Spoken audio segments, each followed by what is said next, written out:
کیا تو ہم پر پہرا دینے آیا ہے؟ مسیلمہ نے اسے کہا، یا تو اللہ کے رسول کے حکم کے بغیر بیٹھ جانا بد تہذیبی سمجھتا ہے؟ اللہ کے رسول، اس آدمی نے کہا، ایک خبر لایا ہوں، مدینہ سے ایک آدمی آیا ہے، وہ بہت دنوں سے یہاں ہے اور ان لوگوں کو جنہوں نے کبھی اسلام قبول کیا تھا بتاتا پھر رہا ہے کہ سچا رسول محمد صلی اللہ علیہ وآلہ وسلم ہے اور باقی سب کذاب ہیں۔ میں نے خود اس کی باتیں سنی ہیں، اس کا نام نہارن الرجال ہے۔ نہارن الرجال؟ دربار میں بیٹھے ہوئے دو آدمی بیک وقت بولے، پھر ایک نے کہا، وہ مسلمانوں کے رسول کا منظور نظر ہے، میں اسے جانتا ہوں، اس کے پاس علم ہے، ایسے شخص کو زندہ نہ چھوڑیں۔ دربار میں بیٹھے ہوئے ایک آدمی نے گرج کر کہا، اے خدا کے رسول۔ ایک اور آدمی نے اٹھ کر کہا، کیا تو مجھے اجازت نہیں دے گا کہ میں اس بدبخت کا سر کاٹ کر تیرے قدموں میں رکھ دوں؟ نہیں، مسیلمہ کذاب نے کہا، اگر وہ عالم ہے اور اس نے محمد کے قرآن کی تعلیم حاصل کی ہے تو میں اسے کہوں گا کہ میرے دربار میں آئے اور مجھے جھوٹا ثابت کرے، میں اسے قتل نہیں ہونے دوں گا، اسے کل رات میرے پاس لے آنا، اسے یقین دلانا کہ اسے قتل نہیں کیا جائے گا۔ الرجال کو مسیلمہ کے ایک آدمی نے کہا کہ اسے اللہ کے رسول مسیلمہ بن حبیب نے اپنے ہاں مدعو کیا ہے، کیا وہ میرے قتل کا انتظام یہی نہیں کر سکتا تھا؟ الرجال نے کہا، میں اسے اللہ کا رسول نہیں مانتا، مجھ پر یہ لازم نہیں کہ میں اس کا حکم مانوں، وہ جہاں چاہے تمہیں قتل کرا سکتا ہے۔ مسیلمہ کے ایلچی نے کہا، اس میں یہ طاقت بھی ہے کہ پھونک مار دے تو تیرا جسم مردہ ہو جائے، وہ تجھے زندہ دیکھنا اور رخصت کرنا چاہتا ہے۔ مسلمانوں نے الرجال سے کہا کہ وہ اس کذاب کے ہاں نہ جائے، یہ میری زندگی اور موت کا سوال نہیں۔ الرجال نے کہا، یہ صداقت اور کذاب کا سوال ہے، اگر ایک کذاب کو صدق سے بہراور کرنے میں میری جان چلی جاتی ہے تو یہ سودا مہنگا نہیں، میں آؤں گا۔ الرجال نے کہا، آج ہی رات آؤں گا، مسیلمہ سے کہنا کہ اگر تو سچا نبی ہے تو اپنے وعدے سے پھر نہ جانا۔ ایلچی نے مسیلمہ کذاب کو الرجال کا جواب بتایا۔ الرجال یمامہ کے قلعے میں رہتا تھا۔ مشہور مورخ طبری نے لکھا ہے کہ مسیلمہ اپنے خاص مہمانوں کے لیے بڑا خوشنما خیمہ نصب کرایا کرتا تھا جس کی ساخت مکان جیسی ہوتی تھی۔ یہ خیمہ اندر سے بڑے دلفریب طریقوں اور کپڑوں سے سجایا جاتا تھا۔ صحرا کی راتیں سرد ہوتی تھیں، اس لیے مسیلمہ خیمے میں بڑا خوبصورت آتش دان رکھوا دیا کرتا تھا۔ اس آتش دان میں وہ کوئی چیز یا ایسی جڑی بوٹی رکھ دیا کرتا تھا جس کی خوشبو عطر کی طرح کی ہوتی تھی، لیکن یہ خوشبو اس پر ایسا اثر کرتی تھی جیسے اس خیمے میں سونے والوں کو ہپناٹائز کر لیا گیا ہو۔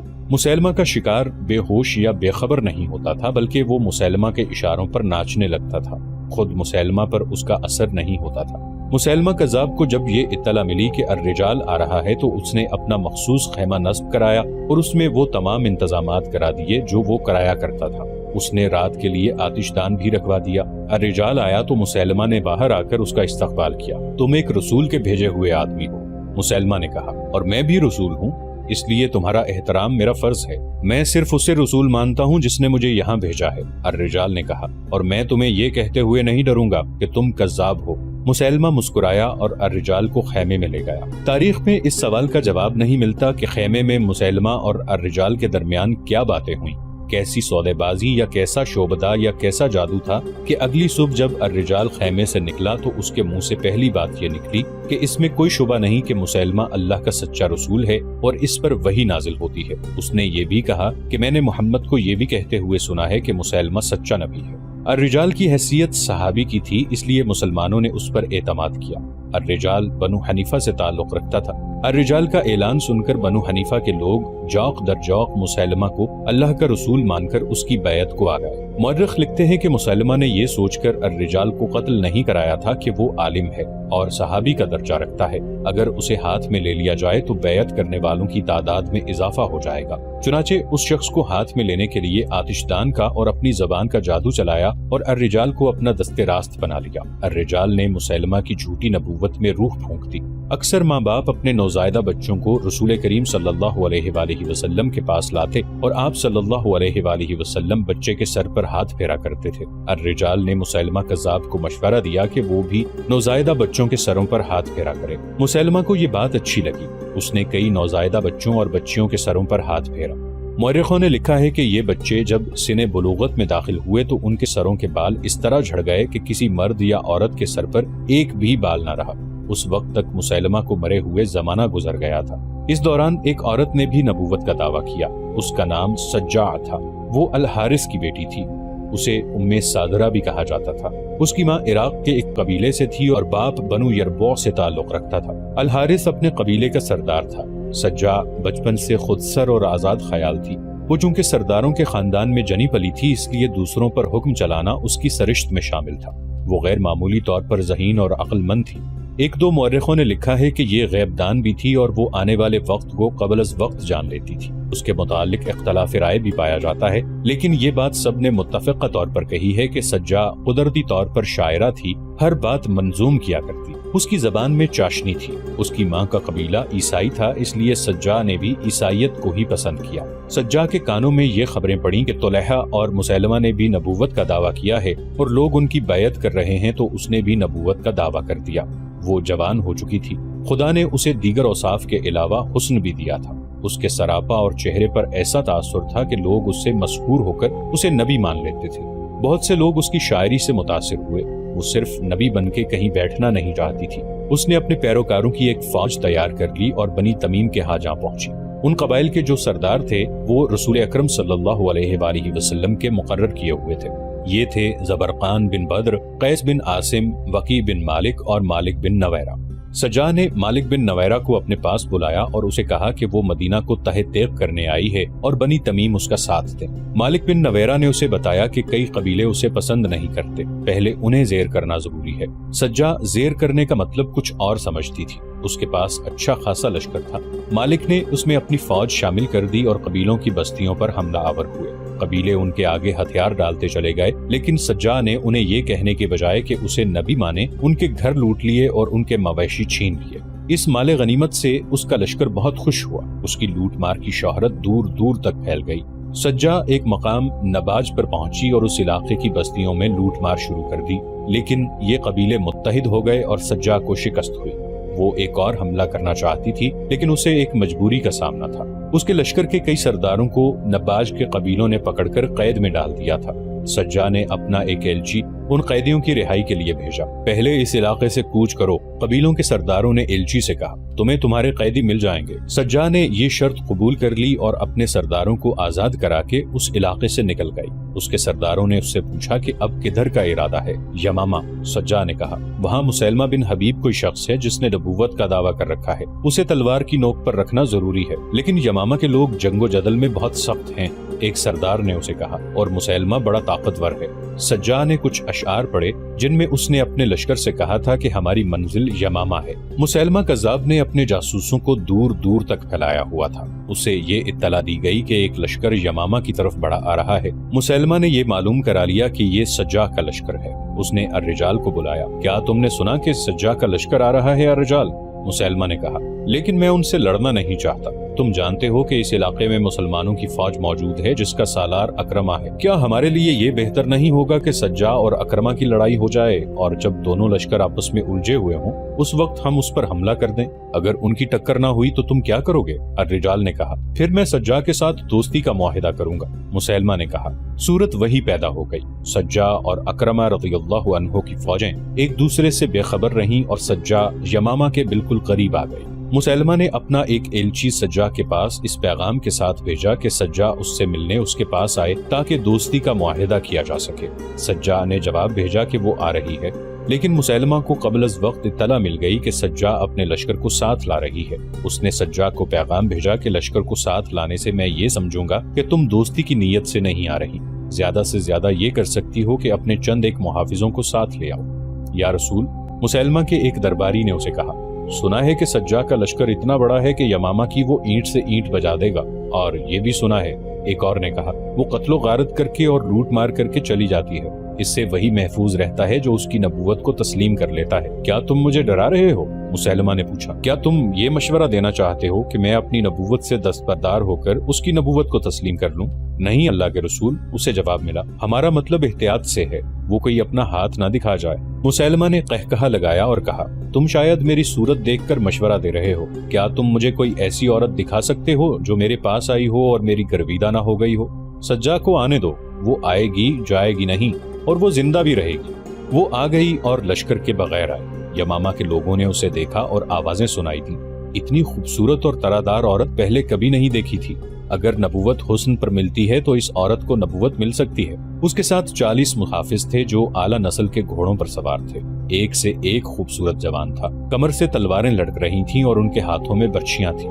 سجا جب قلعے کے دروازے پر پہنچی تو دروازہ بند تھا۔ اسے دیکھ کر بھی کسی نے دروازہ نہ کھولا۔ کیا ایسا آدمی خدا کا رسول ہو سکتا ہے جو مہمان کو بلا کر دروازہ بند رکھتا ہے؟ سجا نے بلند آواز سے کہا، کیا وہ نہیں جانتا کہ وہ اس عورت کی توہین کر رہا ہے جسے خدا نے نبوت عطا کی ہے؟ معزز مہمان، قلعے کے اوپر سے آواز آئی، تم پر سلامتی ہو، ہمارے رسول نے کہا ہے کہ محافظ باہر رہیں اور مہمان اندر آ جائے، دروازہ کھول دو۔ سجا نے دلیری سے کہا اور اپنے محافظوں سے کہا، تم سب قلعے سے دور چلے جاؤ، لیکن ہم ایک اجنبی پر کیسے اعتبار کر سکتے ہیں؟ محافظ دستے کے سردار نے کہا، اگر سورج غروب ہونے تک میں واپس نہ آئی تو اس قلعے کو ملبے کا ڈھیر بنا دینا۔ سجا نے کہا، اور اس شہر کے ایک بچے کو بھی زندہ نہ چھوڑنا، میری لاش کو مسیلمہ اور اس کے خاندان کے خون سے نہلا کے یہیں دفن کر دینا، لیکن مجھے یقین ہے کہ میں قلعے سے کچھ لے کر نکلوں گی۔ محافظ چلے گئے اور دروازہ کھل گیا، مگر اس کے استقبال کے لیے مسیلمہ موجود نہیں تھا۔ اس کے حکم پر دروازے پر کھڑے 2 گھڑ سوار اسے قلعے کے صحن میں لے گئے جہاں ایک چوکور خیمہ نصب تھا۔ اس کے ارد گرد درخت اور پودے تھے اور نیچے گھاس تھی۔ سجا کو خیمے میں داخل کر دیا گیا۔ اندر کی سجاوٹ نے اسے مسحور کر دیا، مگر مسیلمہ وہاں نہیں تھا۔ وہ بیٹھ گئی۔ تھوڑی دیر بعد مسیلمہ خیمے میں داخل ہوا۔ سجا نے اسے دیکھا تو اس کے ہونٹوں پر مسکراہٹ آ گئی۔ اس مسکراہٹ میں تمسخر تھا۔ سجا نے اتنا بدصورت آدمی کبھی نہیں دیکھا تھا۔ اتنے چھوٹے قد کا آدمی شاذ و نادر ہی کبھی نظر آتا تھا۔ کیا تم نے نبوت کا دعویٰ کیا ہے؟ سجا نے اس سے طنزیہ لہجے میں پوچھا۔ دعویٰ کرنا کچھ اور بات ہے، مسیلمہ نے سجا کی آنکھوں میں آنکھیں ڈال کر کہا۔ یہ سچ ہے کہ میں خدا کا بھیجا ہوا رسول ہوں۔ میں محمد کو رسول نہیں مانتا، لیکن اس نے اپنی رسالت منوا لی ہے۔ لوگ اس لیے مان گئے ہیں کہ قبیلہ قریش کی تعداد اور طاقت زیادہ ہے۔ انہوں نے اب دوسروں کے علاقوں پر قبضہ کرنا شروع کر دیا ہے۔ تبری نے چند ایک حوالوں سے لکھا ہے کہ مسیلمہ نے سجا کی آنکھوں میں آنکھیں ڈال دیں۔ اس کے ہونٹوں پر دل فریب مسکراہٹ تھی۔ بہت عرصہ بعد سجا نے کسی موقع پر کہا تھا کہ اس نے اتنی چھوٹی چھوٹی آنکھیں میری آنکھوں میں ڈالیں تو مجھے ایسا محسوس ہوا کہ جیسے ٹھگنا سا یہ بدصورت آدمی پراسرار سا ایک اثر بن کر آنکھوں کے راستے میرے وجود میں اتر رہا ہے۔ مجھے اطمینان سا ہونے لگا کہ یہ شخص مجھے قتل نہیں کرے گا۔ کچھ اور وقت گزرا تو اس احساس نے جیسے مجھے بے بس کر دیا کہ میں اس کے وجود میں سما جاؤں گی اور میرا وجود ختم ہو جائے گا۔ اگر تم نبی ہو تو کوئی الہامی بات کرو، سجا نے کہا۔ تم نے کبھی سوچا ہے کہ تم کس طرح پیدا ہوئی تھیں؟ مسیلمہ نے ایسے انداز سے کہا جیسے شعر پڑھ رہا ہو۔ تم نے شاید یہ بھی نہیں سوچا کہ جس طرح تم پیدا ہوئی تھی اس طرح تم بھی انسانوں کو پیدا کرو گی، مگر تنہا نہیں، مجھے خدا نے بتایا ہے۔ اس نے قرآن کی آیات کی طرز کے الفاظ بولے۔ وہ ایک زندہ وجود سے زندہ وجود پیدا کرتا ہے، پیٹ سے، انتڑیوں سے۔ خدا نے مجھے بتایا ہے کہ عورت مانند ظرف کے ہے جس میں کچھ ڈال کر نکالا جاتا ہے، ورنہ ظرف بیکار ہے۔ سجا مسحور ہوتی چلی گئی۔ مسیلمہ شاعروں کے لب و لہجے میں باتیں کرتا رہا۔ سجا نے محسوس ہی نہیں کیا کہ مسیلمہ اس کے جذبات کو مشتعل کر رہا ہے، اور وہ یہ بھی محسوس نہ کر سکی کہ سورج غروب ہو چکا ہے۔ مجھے یقین ہے کہ تم آج رات یہیں رہنا چاہو گی، مسیلمہ نے کہا۔ اگر چہرے دیکھنے ہیں تو تم دن ہو، میں رات ہوں، مگر تم نے اس پر بھی غور نہیں کیا ہوگا کہ دن پر رات کیوں غالب آ جاتی ہے، اور دن اپنا سورج رات کی تاریک گود میں کیوں ڈال دیتا ہے۔ یہ ہر روز ہوتا ہے، اس کا وقت مقرر ہے۔ رات سورج کی چمک دمک کو کھا نہیں جاتی، بڑے پیار سے اسے جگا کر دوسرے افق پر رکھ دیتی ہے۔ ہاں مسیلمہ، سجا نے کہا، میرا جی چاہتا ہے کہ میں مان لوں کہ تم سچے نبی ہو۔ اتنا بدصورت آدمی اتنی خوبصورت باتیں نہیں کر سکتا۔ کوئی غیبی طاقت ہے جو تم سے اتنی اچھی باتیں کرا رہی ہے۔ وہ چونک پڑی اور بولی، سورج غروب ہو گیا ہے۔ اگر میں نے قلعے کی دیوار پر کھڑے ہو کر اپنے محافظوں کو یہ نہ بتایا کہ میں زندہ ہوں تو تمہاری بستیوں کی گلیوں میں خون بہنے لگے گا۔ مسیلمہ نے اسے اپنے 2 محافظوں کے ساتھ قلعے کی دیوار پر بھیج دیا اور خیمے میں رکھا ہوا آتش دان جلانے کا حکم دیا۔ فانوس بھی روشن ہو گئے۔ مسیلمہ نے آتش دان میں چھوٹی سی کوئی چیز رکھ دی۔ کمرے میں خوشبو پھیلنے لگی۔ سجا واپس خیمے میں آئی تو اس پر خمار ستاری ہونے لگا۔ وہ عام سی عورتوں کی طرح رومان انگیز باتیں کرنے لگی۔ کیا یہ اچھا نہیں ہوگا کہ ہم میاں بیوی بن جائیں؟ مسیلمہ نے اس کی آنکھوں میں آنکھیں ڈال کر پوچھا۔ اس سے اچھی کوئی بات نہیں ہو سکتی، سجا نے مخمور سی آواز میں جواب دیا۔ صبح طلوع ہوئی تو سجا اس انداز سے باہر نکلی جیسے دلہن اپنی پسند کے دلہا کے ساتھ ازدواجی زندگی کی پہلی رات گزار کر نکلی ہو۔ قلعے میں شادیانے بجنے لگے۔ سجا کے لشکر تک یہ خبر پہنچی کہ سجا نے مسیلمہ کے ساتھ شادی کر لی ہے۔ یہ شادی اسلام کے لیے بہت بڑا خطرہ بن گئی۔ ارتداد کے 2 لشکر متحد ہو گئے، لیکن یہ اتحاد جلد بکھر گیا کیونکہ مسیلمہ نے سجا کو دھوکہ دیا اور وہ دل برداشتہ ہو کر عراق اپنے قبیلے چلے گئے۔ مسیلمہ نے اپنے لیے ایک بہت بڑے خطرے کو ختم کر دیا تھا۔ سجا کو اتنا صدمہ ہوا کہ وہ نبوت کے دعوے سے دستبردار ہو گئی۔ بعد میں وہ مسلمان ہو گئی اور کوفہ چلی گئی تھی۔ اس نے بڑی لمبی عمر پائی اور متقی اور پارسا مسلمان کی حیثیت سے مشہور رہی۔ رسول کریم صلی اللہ علیہ وآلہ وسلم کے وصال کے ساتھ ہی ہر طرف بغاوت اور عہد شکنی کا طوفان اٹھ کھڑا ہوا۔ ایک طوفان صحابہ رضی اللہ عنہ کے اپنے ہاں اٹھا۔